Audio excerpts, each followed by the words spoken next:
Awesome. So, Kelly, thank you for joining me today. I'm here to talk a little bit about your experience and share some of your story with the community. For those people that don't know, I'm Billy Bolden, and I serve as the Assistant Dean of Students for Development and Student Leadership and the Director of Sorority and Fraternity Engagement. And I'm here with Kelly Connolly, 2006 Panhellenic President. So, Kelly, I'd love to learn a little bit more about you, who you are, what's your story. Tell us about who is Kelly Connolly. Oh, yeah. Well, thank you, first of all. So as you said, I attended Iowa State University and graduated in 2007 with a degree in finance. I was a CPC president in 2006, and I was the Alpha Chi Omega president in 2005. Wow, back-to-back presidents. Yeah, well, one was my sorority, and then one was CPC. So different experiences. And then after I graduated, I started living and working in a number of locations, actually. I lived in Illinois and North Carolina and Minnesota and Singapore and Boston, and I now live in Minneapolis. I work with the medical device industry and continue to see many of my fellow sorority and fraternity members for tailgates and different things, even virtually right now during COVID. So, yeah. I love that, a little global experience after Iowa State. So we talk about choose your adventure. You really did pick a whole life of adventure all over the place. Yes. Great. Great. Talk to us a little about, you said you were Panhellenic president and you were a chapter president before that. Were there other leadership roles that you had during your experience at Iowa State, other officer positions, responsibilities? Yeah. So for my chapter, I was the vice president of finance, and I was also the vice president of risk management before and after being the president for my chapter. I also was really involved at Dance Marathon. I was the president of Rolanda, which is a leadership sorority or fraternity. And then I also was just involved in terms of varieties and Greek week. So I will say that a lot of my leadership was tied directly to the Greek community. Right. We love that. And proud member of Alpha Chi Omega. Yes. You always got to start, the people always want to know. They always want to know what somebody's affiliation is and what their story is. So we got to make sure we have that in there. Can you tell us something maybe about something you accomplished in one of your leadership roles? So something you're particularly proud of, like when I was, in this role, we really worked hard and we got this thing done, and I'm super proud of that. Yeah. It's funny that you asked that question. I looked at these questions beforehand as well and thought, oh my gosh, that was 14 years ago. One thing I do remember, it was when I was my sorority's president, we took a really hard line on academics and GPA. We as a sorority had really started to falter in terms of just our average GPA. And we decided that we couldn't continue to do that because ultimately the goal for so many people was to graduate and to be able to go into their first job. So we felt like it was our obligation to make sure that that was central to a lot of the things that we were doing. But I remember, despite the fact that we did tremendously, in fact, I think we first were the most improved sorority in terms of overall GPA, and then we ended up becoming second in terms of GPA. I remember it was a hard thing to do because it meant some really hard conversations with everyone, and it meant, what was our standard in terms of joining and how are we going to make sure that people succeeded academically. But in terms of just overall accomplishments, that was one thing I remember being really proud of later. Yeah, we love that. I know that's something that our students today, it's still hard for them, right? It's hard for all of us. These are our closest friends, and how do we set that high standard that we want for our organizations and hold each other to that? It's really challenging to toe that line and to stay on it. So kudos to you for doing that. I have to tell you this because I think it'll be a little bit mind blowing, but this past spring, the Panhellenic average GPA was a 3.68. Wow. So clearly the work that you did as a chapter president has helped lay a great foundation for us over the years to continue to excel academically. So yeah, well, that's really exciting to hear. All right, so let's flip it now. Many of our leaders, they have these visions, they have these plans, they have these things that they want to get accomplished. And unfortunately, it's not uncommon to fall short, right? It's pretty common that when we want to take on these endeavors that maybe we can't quite get everything we want. And so is there an opportunity or an experience you had where you really try to make something happen, but you maybe didn't get done what you wish you could have? Or was there something that you didn't even address or didn't even think about then, but looking back, maybe you had wished you had taken on that challenge? Oh, wow, that's a much bigger question. I'm going to generically answer this. I don't specifically remember something that we were working on that we fell short, but here's what I do remember in the different leadership positions. You have 1 year to get certain things done. And you spend your first 6 months figuring out the role. Yes. You spend the next 3 months trying to do something. And then you spend the last 3 months transitioning to the next person. Mm-hmm. So whatever grand plan that you have, I think you have to become really realistic and say, what are the pieces that I can do to contribute? Mm-hmm. And how do I simply become part of either the transformation or the legacy of this community? And just know that I did my small part. Yes. In what is a much bigger vision. And I think that's something that carries over to your career as well, where you realize you come into a position and you want to do so many different things, but being realistic and working with other people and recognizing that you're then passing the torch is probably the thing that I learned, knowing that we definitely fell short on some things, but I felt a little bit of comfort knowing the next group picked up and carried on. Yeah, absolutely. You know, Kelly, our students are going to think that I planted that answer with you because I often talk about that and how do we set the next person up for success, right? It's not necessarily about what we accomplished, but what did we do so that the person that comes after us can actually do the big work and the big thing that we need to do. And so how can we keep working to help set the next person for whatever that success is that we're looking for? And I think, there's a couple of things that you can do, and then there's a couple of realities.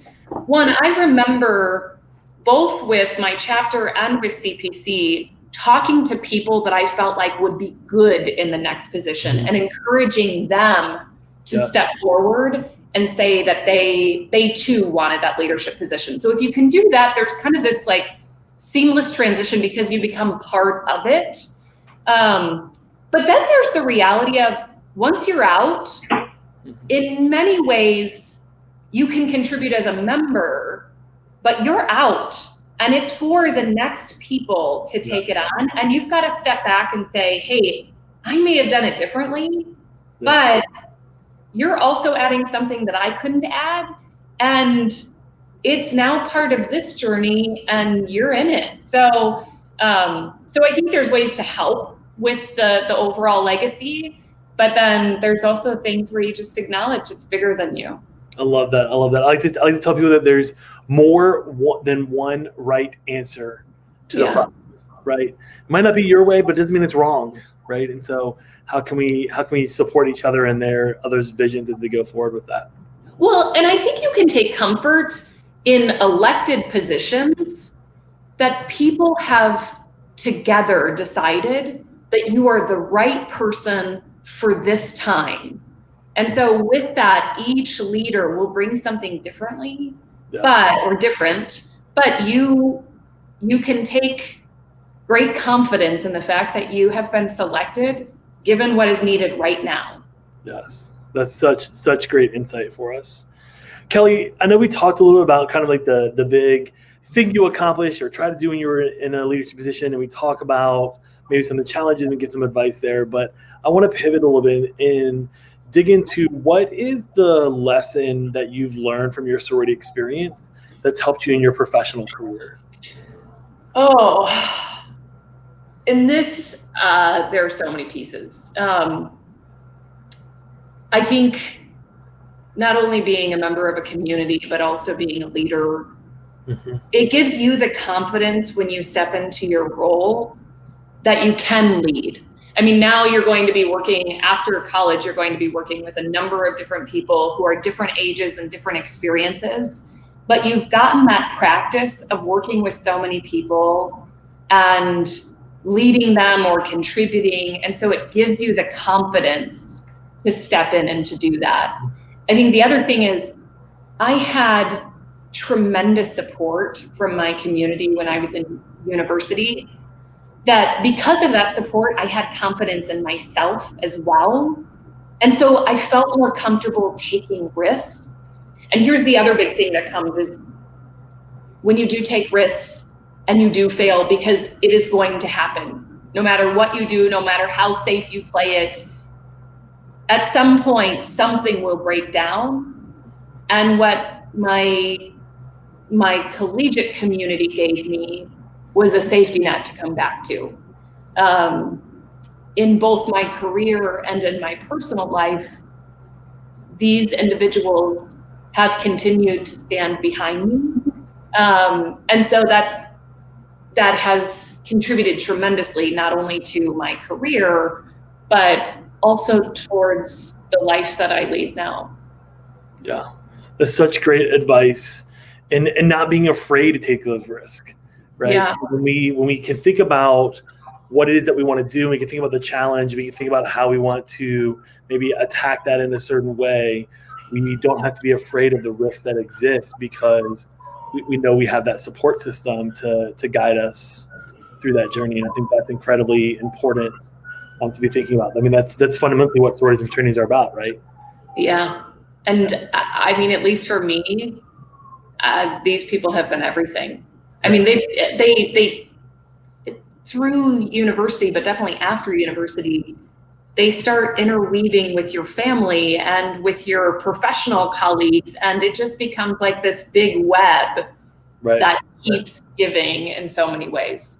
I know when I applied to grad school, the program director of the program that I had applied to, he actually worked for another national fraternity before he went to work for the school that I went to. And when I called him, I was just talking through things. He's like, "Oh, well, what are you doing right now?" And I was telling him about how I was working for my national staff. And he's like, "Oh my gosh, this is the greatest thing ever. This would be perfect for you. Let me go ahead and escalate your application in this from one fraternity man to another. Let me, help you be successful here." And I was shocked that happened, right? I mean, I think you hear those stories as an undergrad about, oh, there's a huge alumni network, and sometimes it extends beyond just your own chapter, or your own organization, and then to get in the real world and see that happen, that there is actually this network of people, because people understand the experience that you've been through, especially if you've been a leader in your chapter or your council. So yeah, I think it definitely gives you a stepping stone within your career. I think the other thing that I'll say in terms of just like the connections back, I was living in Asia, working for my company, and my dad was diagnosed with a brain tumor while I was there. And I called one of my sorority sisters, who her stepdad is a neurosurgeon. And I had gotten to know him very well over time. And he took on my dad's case.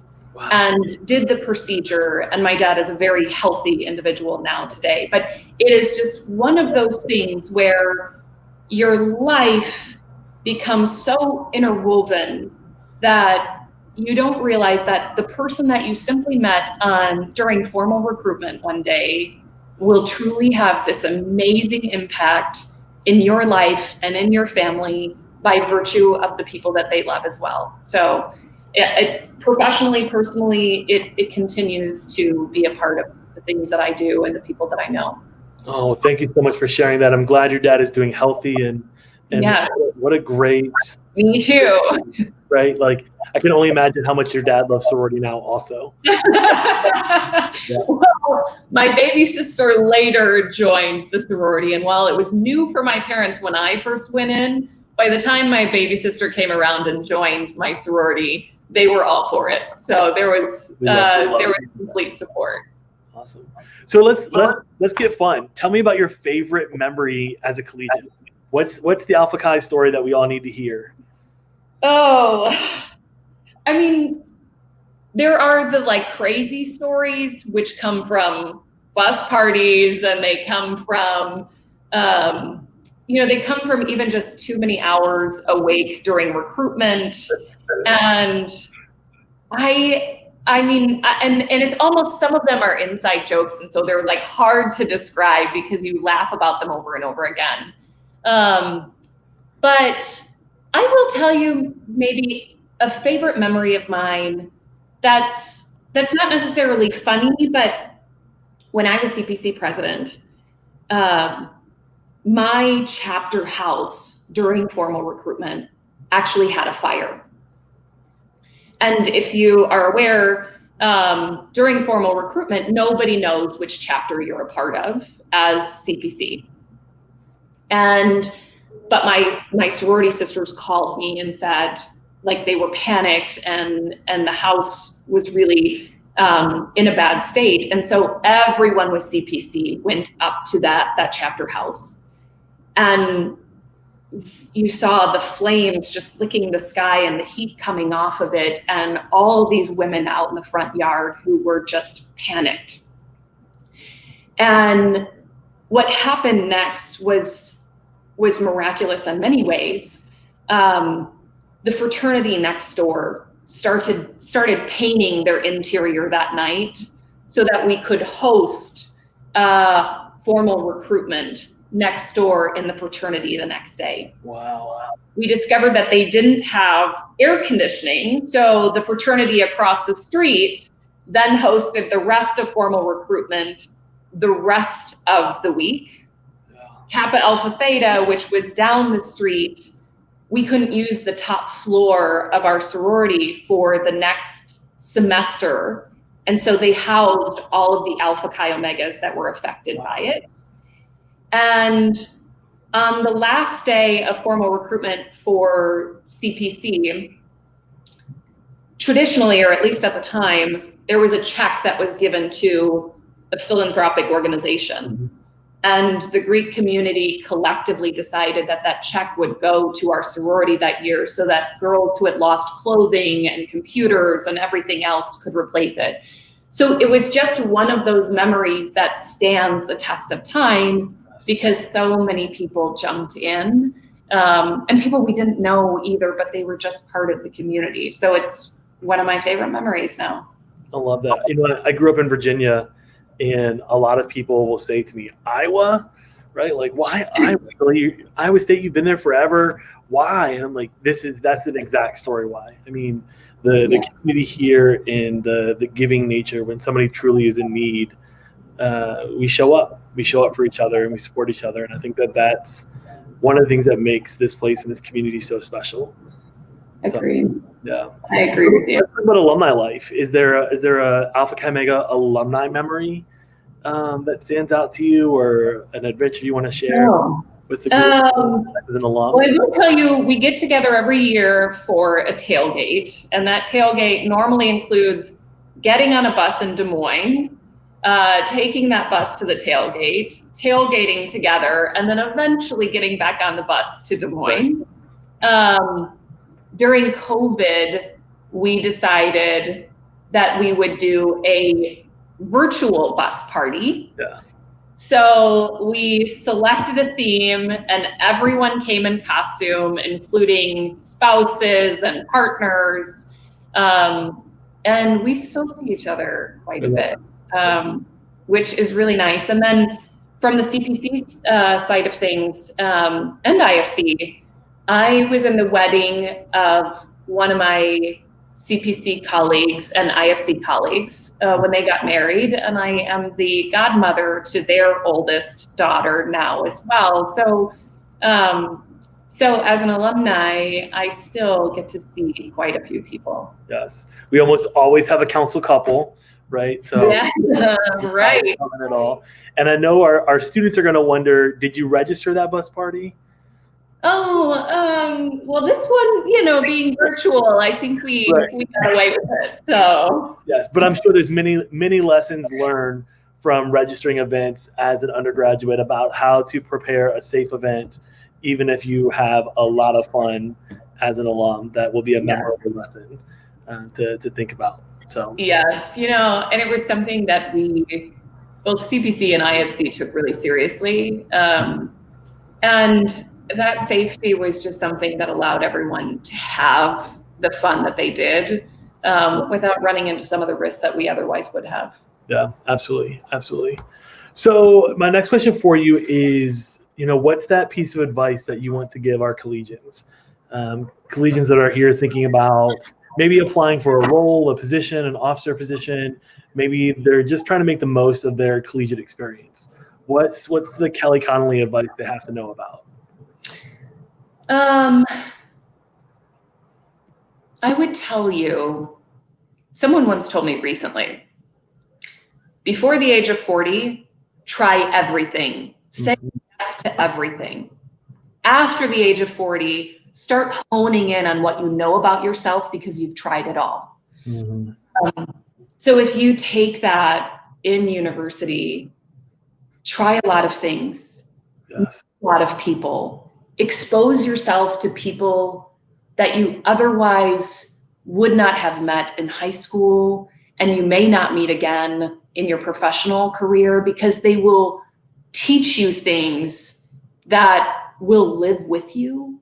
And then the other thing that I would tell people is, as they step out and they start taking these, they start on this path, let this just simply be the starting point. Yes.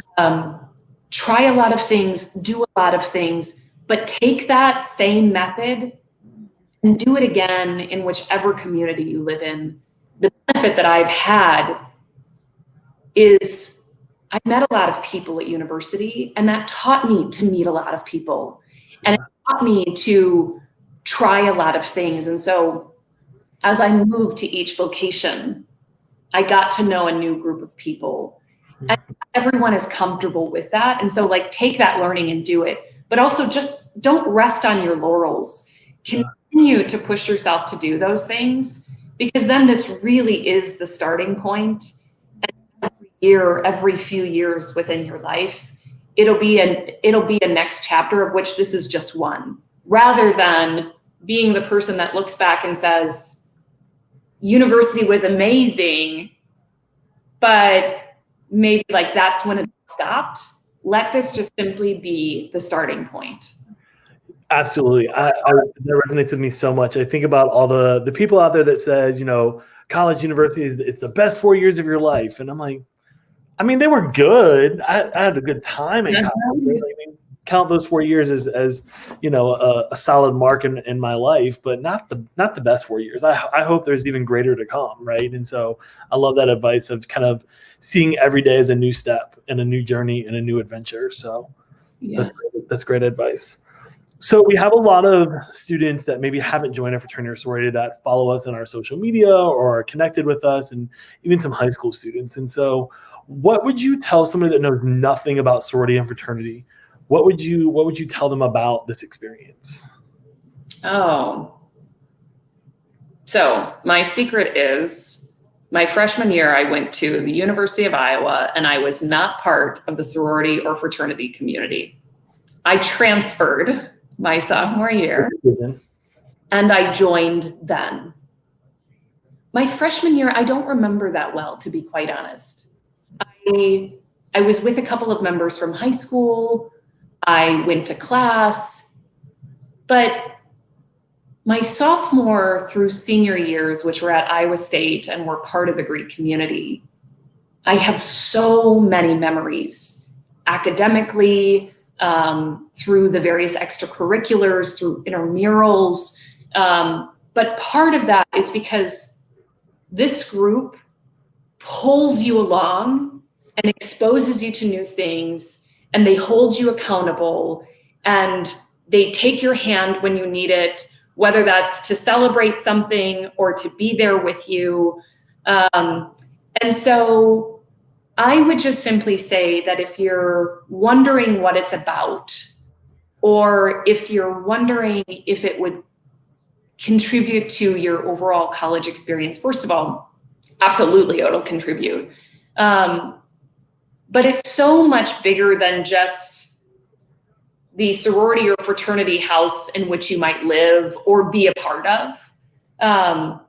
It's really all the people that are just pushing you to see and feel things in a different way. Yeah, such great advice, and I think you nailed it there. That it's about something new and a group that's going to help lift you and move you through your experience here to make sure you have a positive experience here at Iowa State. Yes, and for people that might worry about academics or might worry about, to be clear, these people also hold you accountable. Yes. Yes. So, whether we like it or not. Yes. Whether we like it or not. Yes, exactly. So they're a lot of fun, but there's a lot of support and accountability and just overall community that comes with it. Yeah. Well, Kelly, we're nearing the end of our time. And so I always like to wrap up with 3 questions for you. And so I'm going to give you these 3 standard questions that everybody's going to get as we go through these video journals with each other. So the first one is, I want to know about a phrase, a line, a quote from a poem or a creed, an anthem, a song, something that is meaningful to Alpha Chi Omega. So I want to know, what's a line or phrase from something that's meaningful to Alpha Chi Omega that you live your life by today? So we had this annual retreat that we would do, and we brought in this speaker who, this speaker now means a lot to me. They are a person that is a member of my family. But that speaker said something to our group during the annual retreat that I found funny at the time, but I've remembered ever since. And it was, people often say that motivation doesn't last. Well, neither does bathing. That's why we recommend it daily. I love that. I would say surround yourself with the people and the activities in life that continue to motivate you daily, because it will just push you forward. Yeah. Awesome. Such great advice. And I think it's that habit that we've got to get into, right? To be able to continue to be motivated and to move forward. We've got to do it every day, just like bathing. So just a quote there. I want to give you an opportunity to share a little bit more about, who you are and your story outside of just, sorority woman for life. And so I'm curious about maybe 2 things that you're either reading or you're watching right now that you want to share with the group. I took the approach of which 2 books do I recommend to people? Yeah. Maybe I'll give you those 2 books and then I'll be a little bit more in terms of just what I'm doing right now. The 2 books that I would recommend to people. One is Mindset by Carol Dweck. I had this incredible boss that would give it to every person that worked for him. For him twice, so I received it twice from him. But it's really just saying, you can take a fixed mindset approach in life where you are what you are and there's no changing that. Mm-hmm. Or you can take a growth mindset approach, and every experience that you have, for good or bad, will contribute to what you're becoming. And it's just an incredible book that I now give to every member of my team. And the other book that I loved was Long Walk to Freedom by Nelson Mandela, because it talks about the country and the world outside of your own and how to approach people and things. But so those are the 2 books I would recommend. What am I watching right now? I am rewatching The Office during COVID. Yes. It's always in the background, giving me jokes, and it's one that I think you can continue to watch many times. I think I've watched it several times before. Sure. Yes. So I'll add a book and something to watch as well. So a book that we recently, just as a team in our office, have been reading is Who Moved My Cheese? And I'm blanking on the author right now, but it's a nice quick read. It's about probably an hour and a half to read the whole book, but it really talks about how we respond to change. And I think for us, we've been thinking about just in response to COVID, right? This is totally different. And even when COVID is done, it's going to be even different again. And so you just have to be ready to stand the test of time and to navigate change. And so Who Moved My Cheese is a great quick read. And then for me, one thing that I just watched the Zac Efron special on Netflix, Down to Oh, is Earth. that good? It's amazing. I love it. So I love to travel. I love learning about the world and seeing new places. And so not only does Zach do that in the special, but he also chooses like another topic to intertwine to travel. So there's a whole episode on like water and like what is good water. We know we love Ames tap water. It's delicious, right? Right. There's this whole science behind water and like, do you filter? Do you not filter? Why not? And then he does this whole special in Paris. Like, I didn't know that Paris has like sparkling water fountains on the street. So you can go like just to a water fountain, you get tap water or sparkling water, either one, your choice, right? Just on the street, like free. So take a water bottle if you're ever in Paris. So it's really cool show. So I would totally recommend that to everybody. Oh, well, thank you. I will watch this. It continues to get promoted, and I haven't given in to Zac Efron of all people. Yeah, it's interesting. He's like all fully grown man and not this high school musical superstar anymore in the special. Right. Yeah. Yes. All right. Well, I'm watching it. Yeah. And then the last question, I'll leave you with this. It's kind of your parting words for us. But what is it that brings you joy?